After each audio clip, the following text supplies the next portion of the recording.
अस्सलाम वालेकुम guys, welcome back to TBV knowledge and truth के और एक नए कॉन्स्पिरेसी वीडियो में। जी हाँ, the most awaited conspiracy theories are back. ये बहुत ज़्यादा मशहूर नेटफ्लिक्स पर सीरीज है द स्ट्रेंजर थिंग्स के नाम से। द स्ट्रेंजर थिंग्स इतना हाईली व्यूड नेटफ्लिक्स शो जो कि लिटरली हर टीनेजर देख लेते हुए आया। ऐसे क्या खास बात है, इतना क्यों एंटरटेनिंग है? आपको बता दूं कि जब भी कोई डायरेक्टर्स या राइटर्स होते हैं वो रियल लाइफ इंसिडेंट्स से इंस्पिरेशन पाके उसे मूवी में कन्वर्ट करते हैं। चाहे हमारा 26/11 वाला इंसिडेंट क्यों ना हो, जैसा ही वो मुंबई में हादसा हुआ था उसके बाद पूरे डायरेक्टर्स और प्रोड्यूसर जाके विजिट करना शुरू कर दिए थे होटल, क्योंकि ये लोग रियल लाइफ इंसिडेंट्स के जरिए कुछ ना कुछ क्रिएट करना चाहते हैं। इनको हर चीज में स्टोरी चाहिए। व्यूअर्स, स्ट्रेंजर थिंग्स एक टाइप ऑफ फिक्शनल स्टोरी है सबके लिए, और सीरीज के स्टार्ट में भी आपको fictional characters and fictional XYZ बताया जाता है। मगर अगर मैं आपको बोलूं कि ये रियल लाइफ इंसिडेंट्स के ऊपर था जो कि हुआ था तकरीबन 1950s से 1970s के दरमियान। जी हाँ, और ये मशहूर था from the name the Montauk project. Montauk project 1950s का one of the most famous conspiracy theory है which turn out to be true somewhat. ये जो सीरीज में हॉकिंस नाम का एरिया था, असल वो कैंप हीरो जगह थी न्यूयॉर्क में, जिधर यूएस के हाई मिलिट्री ऑफिशियल एक्सपेरिमेंट्स होते थे। यहाँ पे टाइम ट्रैवल से लेके माइंड कंट्रोल से लेके बायोलॉजिकल वॉरफेयर के इक्विपमेंट्स बनाए जाते थे। इतना ही नहीं, ये बड़े क्लासिफाइड CIA के डॉक्यूमेंट्स लीक हो चुके थे, और इन CIA के डॉक्यूमेंट्स के जरिए हमें पता चलता है कि ये हिडन मिलिट्री बेस में ऐसे एक्सपेरिमेंट्स होते थे कि वहाँ के शहर के बच्चे और बड़ों को भी अबडक्ट करके उनके ऊपर बिना उनकी मर्जी से एक्सपेरिमेंट्स करते थे। आइए व्यूअर्स, हम देखते हैं इस वीडियो में ऐसे क्या क्या एक्सपेरिमेंट्स किए गए थे द मॉन्टॉक प्रोजेक्ट में, और स्ट्रेंजर थिंग्स में इनकी कितनी सच्चाई बताई गई है।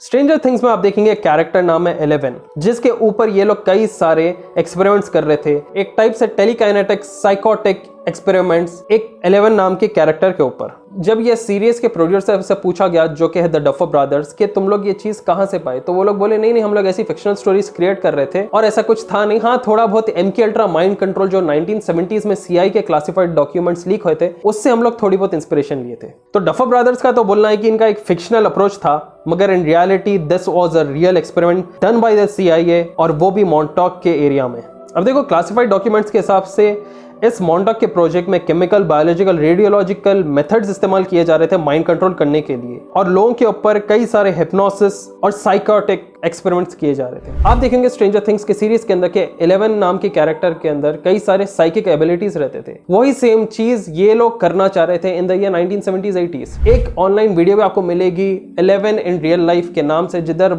एक रशियन लड़की है और वो उसके साइकिक एबिलिटीज से चीजों को मूव कर रही है। ये एक ऐसे किस्म का पावर था जो कि CIA और मिलिट्री वाले चाह रहे थे ताकि वो लोग वर्ल्ड वॉर जीते, क्योंकि उस वक्त पे वर्ल्ड वॉर 2 का हादसा चल रहा था। CIA चाह रहा था कि ऐसा मेंटल, बायोलॉजिकल, साइकोलॉजिकल वॉरफेयर कर पाए जिससे वो लोग पूरे आगे वाले एनिमीज के दिमागों को पलटा दे या उन्हें परेशान कर दे। तो जी हाँ, MK ultra mind control one of the oldest operation of CIA है, और यही MK अल्ट्रा माइंड कंट्रोल आज के वक्त पे इन टुडेज डेट कई सारे सेलिब्रिटीज पे किया जाता है। आप देखे होंगे आजकल कई सारे आर्टिकल्स आते हैं जिधर हॉलीवुड एक्ट्रेस, हॉलीवुड सिंगर्स, उनके ऊपर MK अल्ट्रा माइंड कंट्रोल किया हुआ गया है। उनके ऊपर टैटूज है MK अल्ट्रा माइंड कंट्रोल के।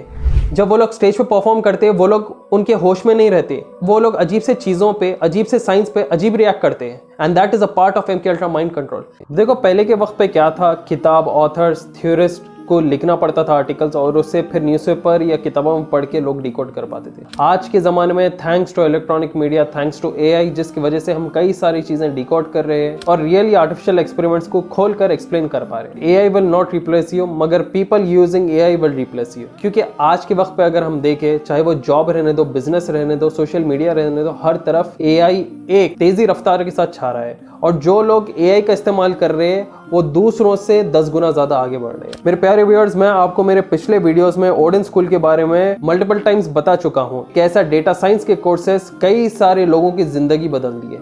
आज मैं आपको डेटा साइंस कोर्स के बारे में नहीं, मगर जनरेटिव AI के बारे में बोलूंगा। अप्लाइड जनरेटिव AI की करिकुलम में आप देखेंगे, आपको पाइथन में देखेगा NumPy, Pandas, EDA मिलेगा, डेटा एनालिसिस मिलेगा, RAGs, NLP, text processing, agents और बहुत सारी चीजें जो कि आप इनके वेबसाइट पे जाके चेकआउट कर सकते हो। और ओडिन स्कूल के जरिए आप एक certified applied generative AI professional बन सकते हो, and that too certified from electronic ICT academy, Indian Institute of Technology Guwahati, जो कि top universities in India 2024 by QS आया, इंडिया के टॉप रैंकिंग 2024 में आया। अब सोचो ऐसे जबरदस्त आईआईटी गुवाहाटी से आपको सर्टिफिकेशन मिल रहा है in applied generative AI professional, तो आप कैसा फील करोगे। देखो डेटा साइंस कोर्स रहने दो या applied generative AI, Odin school ही क्यों? क्योंकि यहाँ पे आपको एक्सपर्ट लेड लाइव क्लासेस मिलेंगे, हैंड्स ऑन लर्निंग मिलेगा, जिधर आप प्रैक्टिकल एक्सपीरियंस कर सकते हो केस स्टडीज पे। और एक इनके पास जॉब पोर्टल है जो कि आपको कनेक्ट करेगा 500+ हायरिंग ऑर्गेनाइजेशंस के साथ। चाहे आप वर्किंग प्रोफेशनल हो या अपना कैरियर लॉन्च करना चाह रहे हो, इनके जरिए आप बहुत कुछ कर सकते हो। इन चीजों के कॉन्टेक्ट नंबर्स, वेबसाइट, आपको तमाम चीजें नीचे डिस्क्रिप्शन में मिल जाएंगी और पिन टू टॉप कमेंट पे। Make sure to contact now. ये जो एरिया कैंप हीरो के नाम से जाना जाता था, इनकी टीम पहले ऑपरेशन रेनबो में काम करती थी, and operation rainbow was famous for Philadelphia experiment. अब आप लोग बोल रहे होंगे भाई ये फिलाडेल्फिया एक्सपेरिमेंट क्या है? फिलाडेल्फिया एक्सपेरिमेंट भी was one of the most secret experiments of the CIA। इसको लेटर ऑन कॉमिक बुक्स में लाए, मूवीज में लाए और एक सीरीज भी बनाए द फिलाडेल्फिया एक्सपेरिमेंट के नाम से। अब देखो ये लोग इसको फिक्शनल बोल रहे, मगर यहाँ पे कई सारे क्लासिफाइड रिपोर्ट्स भी आए जिधर फिलाडेल्फिया एक्सपेरिमेंट नाम की एक चीज थी और वाकई में कुछ हो रहा था। इसे 1990s अर्ली 2000s में होक्स करार कर दिया गया। कहा गया कि बस ये स्टोरी टेलिंग बुक्स बेचने के लिए ऐसी चीज बनाई गई है। मगर आप शॉक हो जाएंगे जब आप deep in the rabbit hole जाएंगे तो फिलाडेल्फिया एक्सपेरिमेंट के अंदर उसके दरमियान एल्बर्ट आइंस्टाइन का भी नाम आता है। Philadelphia conspiracy top secret government project था और इसका कोड नेम था ऑपरेशन रेनबो। फिलाडेल्फिया एक्सपेरिमेंट में होता क्या है, एक वॉरशिप समुंदर के दरमियान से एकदम गायब हो जाती है और 200 माइल्स अवे वो नॉर्फोक नेवल शिपयार्ड पे मिलती है। उसके बाद वो फिर वैनिश हो जाती है और उसके ओरिजिनल पोजीशन पे आ जाती है। ये एक्सपेरिमेंट हाईली न्यूक्लियर एनर्जी को कंबाइन करके किया गया था, जिसमें टाइम ट्रैवल, साइंस और एनर्जीज का इस्तेमाल किया गया था। अब देखो पोर्टल्स में आप लोग विश्वास रखते या नहीं पता नहीं, मगर पहले के वक्त में पोर्टल्स के जरिए जी हाँ ट्रैवल होते थे। ऐसे कई सारे वाकये जिधर पोर्टल्स के जरिए बहुत सारी चीजें ट्रैवल हुए, बट हमारे पास ह्यूमनली पॉसिबल है ये चीज होना? Well God's knows the best. जो फिलाडेल्फिया एक्सपेरिमेंट है, इस बात को इसलिए दबाया गया था क्योंकि इसके दरमियान जितने सारे क्रू मेंबर्स थे वो बहुत ज्यादा इंजरी सफर किए थे। बाज की मौत हो चुकी थी, बाज अपना जहन खो लिए थे, बाज लोगों को 3rd डिग्री बर्न्स आए थे, मिस्टीरियस इलनेस पाए थे वो लोग, और बाज लोगों के बॉडीज तो आधे कटे हुए मिले, आधे उनके शिप के पोल्स के आर पार मिले थे। स्टोरी के हिसाब से ये बताया जाता है कि फिलाडेल्फिया एक्सपेरिमेंट को कई सारे लोगों ने देखा था, मगर वो लोग डर रहे थे क्योंकि एक सीक्रेट मिलिट्री ऑपरेशन था। इनके दरमियान एक ही विटनेस आगे आता है जिसका नाम कार्ल मेरेडिथ एलन था। ये कई सारी चीजें लिखा, रिपोर्ट्स लिखा, किताबें लिखा। इसके बाद से ये चीज़ को इतना बढ़ावा मिल गया कि इसके ऊपर वाकई में इन्वेस्टिगेशन शुरू हो गया था। कॉन्स्पिरेसी थ्योरिस्ट मानते हैं कि रियल में ऑपरेशन ऐसे हुआ करते थे पहले, क्योंकि अमेरिका और ये जो 3rd वर्ल्ड कंट्रीज थे वो लोग चाह रहे थे कि वॉर्स जीतना, वॉर जीत के पावर हासिल करना, तो वो लोग कोई भी हद तक जाने के लिए तैयार थे। मैं आप लोग एक चीज़ बोलूँगा कि मेरा वीडियो आगे ऐसे भी आएगा जिधर निकोला टेस्ला और एल्बर्ट आइंस्टाइन के ऐसे एक्सपेरिमेंट्स और प्रोजेक्ट्स थे जिनको दबा दिया गया था। गवर्नमेंट के हायर जो ब्राइब ऑफिशियल्स थे, जो ब्राइबिंग करते थे, जो एलिट्स थे, वो लोग बाज ऐसे एक्सपेरिमेंट्स और ऐसे इन्वेंशंस आगे नहीं आने दिए जिससे आम आवाम को मदद मिल रही थी। 19th सेंचुरी में ऐसे टेक्नोलॉजी पे तक रिसर्च और हाथ मार चुके थे साइंटिस्ट, जो कि अगर आज के वक्त हमारे पास रहता था ना, तो आज जो हम तरक्की करे हुए शायद हम इससे और 10 गुना ज़्यादा कर चुके थे। वह लेटर ऑन क्या होता है, ये क्लासिफाइड डॉक्यूमेंट्स गायब हो जाते हैं, इस चीज़ को होक्स बता दिया जाता है, मीडिया रिपोर्ट्स उसे फॉल्स कहते थे और कहते हैं कि बस नॉवल बेचने के लिए ये चीज़ को बनाई गई और स्टोरी बिल्डअप हुआ। अब देखो सीरीज में ये बताया जाता है कि जो यूएस डिपार्टमेंट ऑफ एनर्जी है वो हॉकिंस को और इनके सीक्रेट रिसर्च को बैकअप कर रहा था। एंड इन रियलिटी अगर हम देखें तो जो मॉन्टॉक प्रोजेक्ट था उसको वाकई US department of energy backup कर रही थी। तो ये जो राइटर्स और डफ ब्रदर्स जो चीज क्रिएट किया है वो समवॉट ट्रू एक हद तक। आपको मालूम है ये जो कंप्लीट ग्राउंड था 754 एकड़ ग्राउंड्स का, उसे लेटर ऑन स्टेट पार्क में बदल दिया गया और इसके अंदर कई ऐसे जगह हैं जिधर लोग जा नहीं सकते। आज तक थ्योरिस्ट का मानना है, रिसर्चर्स का मानना है कि अंडरग्राउंड अभी तक मिलिट्री ऑपरेशंस इनके चल रहे हैं, क्योंकि ये लोग एक किस्म का पोर्टल और डायमेंशनल टाइम ट्रैवल के चीजें अभी भी नीचे रखे हुए हैं और उसके ऊपर काम कर रहे हैं। अब देखो ये जो साइंटिस्ट रिसर्चर्स रहते हैं ये लोग जगह कैसा चुनते? ये लोग ऐसे जगह चूज करते जिधर उनका एल्टीट्यूड चेक किया जाता, एनर्जी चेक किया जाती,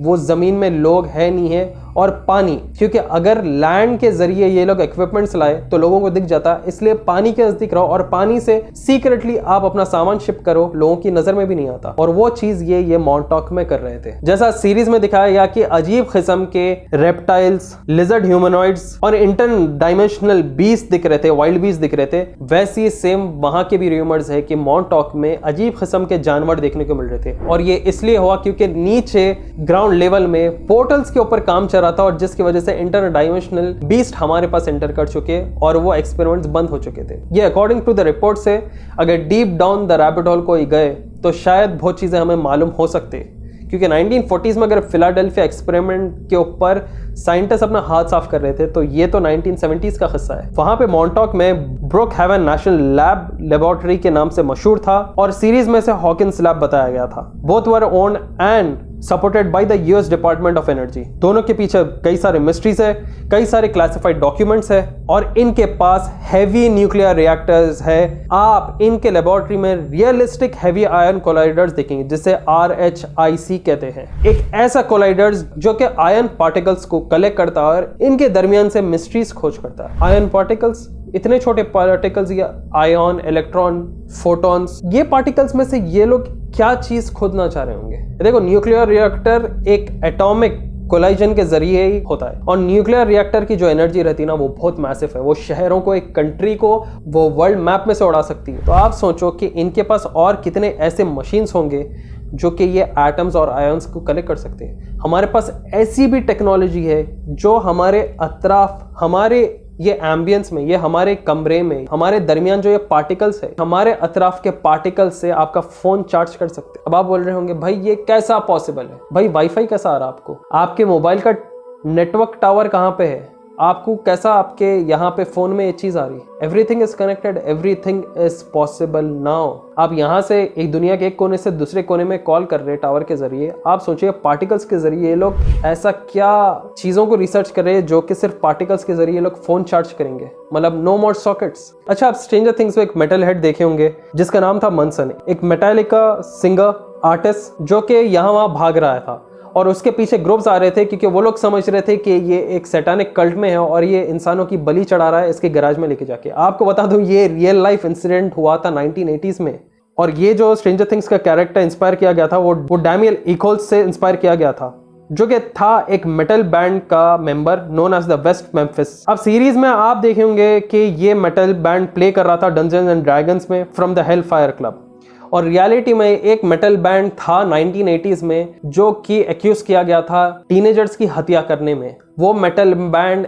एक सैटानिक कल्ट में शामिल था और वो उस कल्ट को पूरा करने के लिए अपने गराज में और सीक्रेट एरियाज में लेके जाके लोगों की बलि चढ़ा रहे थे। तो ये डफर ब्रदर्स जो आपको सीरीज में दिखा रहे थे वो समवॉट हर जगह एक एक तरफ ट्रू है। तो देखो, बात चीजें जो हम टीवी पे देखते हैं वो 100% फिक्शनल नहीं है, वो समवॉट रियल लाइफ इंसिडेंट्स के ऊपर बनाए गए हैं। चाहे MK अल्ट्रा माइंड कंट्रोल रहने दो, हॉकिंस सीरीज में, but in reality camp hero in Montauk, underground bases, inter dimensional चीजों से कांटेक्ट में आना, पोर्टल्स ओपनिंग करना, फिलाडेल्फिया एक्सपेरिमेंट रहने दो, बच्चे और बड़ों पे MK अल्ट्रा माइंड कंट्रोल करना, इनकी साइकिक एबिलिटीज चेक करना, और रियल मेटल बैंड के क्लब्स जिधर सैटानिक कल्ट्स होते हैं और लोगों की जान जाती है। This is shocking yet very true. Hope आप लोग को वीडियो पसंद आया हो। कई सारी चीजें मैं आगे जो कि हम सीरीज या टीवी पे देखते हैं उसके रियल लाइफ इंसिडेंट्स अगर है तो मैं आपके आगे जरूर पेश करूंगा। ज्यादा से ज्यादा शेयर करें अपने क्रेजी फ्रेंड्स और फैमिली मेंबर्स के साथ और दिखाए कि आप जो टीवी पे देख रहे हैं it is somewhat true in reality. दोस्तों, वीडियो एंड करने से पहले आपको याद दिला दूं कि अप्लाइड जनरेटिव AI का कोर्स और डेटा साइंस कोर्सेज आप पा सकते हो ओडेन स्कूल के जरिए। अब आप सोच रहे होंगे इन कोर्सेज से करने से क्या फायदा है। देखो, आज की डिमांडिंग AI वाली दुनिया में ये ऐसे कोर्सेज है जो कि आपको जॉब रेडी बनाते हैं। आपके इन जनरेटिव AI स्किल्स के जरिए आपकी डिमांड बहुत ज्यादा रहेगी। रिपोर्ट है माइक्रोसॉफ्ट की जिधर 82% ऑफ बिजनेस लीडर्स कहते हैं कि उन्हें AI स्किल्स जरूरत है उनके एम्प्लॉइज के लिए। इसलिए मैं वीडियो की शुरुआत में बोला कि AI will not replace you मगर the people using AI will replace you पक्का। Be a certified applied generative AI professional by ENICT academy IIT Guwahati. जाइए, विजिट करिए, लिंक इसका मिल जाएगा आपको नीचे डिस्क्रिप्शन में। नए मेरे चैनल पे please make sure to subscribe. और सारे वीडियोस है मेरे मिस्ट्री फाइल्स पे, इल्यूमिनाटी फाइल्स, मिस्टिकल स्टफ। आप कई सारे वीडियोस मेरे चैनल पे चेकआउट कर सकते हैं जो कि हॉरर पैरानॉर्मल से भी रिलेटेड है। कमेंट करके जरूर बताएं नीचे कि मैं अगला चीज क्या डिकोड करूं। फिर आऊंगा जल्द नई वीडियो के साथ। दुआ में याद रखिए मुझे। Till then take care, see you soon, अस्सलाम वालेकुम।